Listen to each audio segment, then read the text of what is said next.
NWS news India. Paschim Bangal के कूच बिहार में आज सुबह से ही मतदान के दौरान हिंसा और बम बरामद होने की घटना घटित हो रही है। इसको लेकर भाजपा नेता दिलीप मुखर्जी ने कहा कि कूच बिहार में हमेशा से सेंसिटिव इलाका रहा है, जहां पंचायत और लोकसभा चुनाव में हिंसा होती रहती है। हिंसा के माध्यम से लोगों में भय फैलाकर उन्हें डराने का प्रयास किया जाता है, लेकिन वहां के लोग डरने वाले नहीं हैं और वे लोग वोट देंगे और वे लोग निश्चित ही वोट देंगे। ठीक আছে, গতবারে হাওড়াতে হয়েছে এটা এবং তদন্ত হয়েছে, ধরা পড়েছে বদমাইশরা।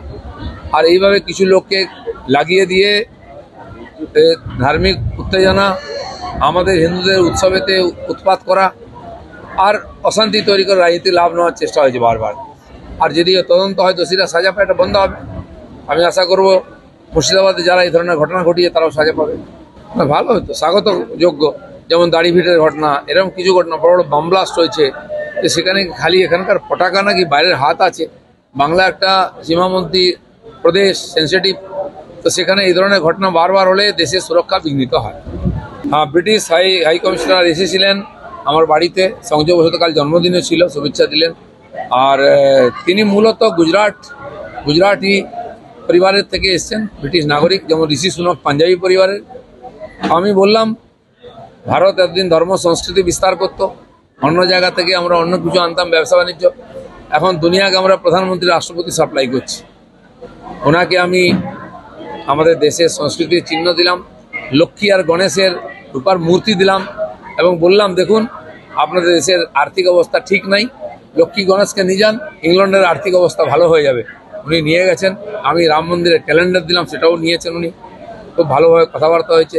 সীতাভোগ খাইয়েছি বর্ধমানের, ওনারা মিষ্টি কম খান, তবু বলছে আমি একটু খাচ্ছি আজকে, ভালো লেগেছে। শুভেচ্ছা তো জানিয়েছি।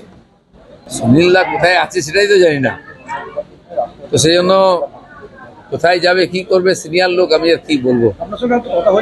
আমার সঙ্গে বন্ধুত্ব আগের থেকে আছে, এর আগে ওর বাড়ি গেছি আমি, কালকে আবার ডেকেছিল, গেছি। আমার জন্মদিনে কেক কেটে খাওয়ালো, ব্যাস।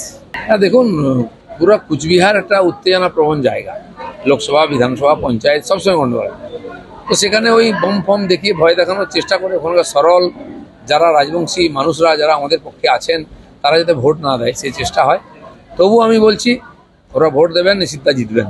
এই ধরনের ছোটোখাটো ঘটনা হচ্ছে, তাতে কিছু যায় আসে না, ভোট ঠিকঠাক হবে।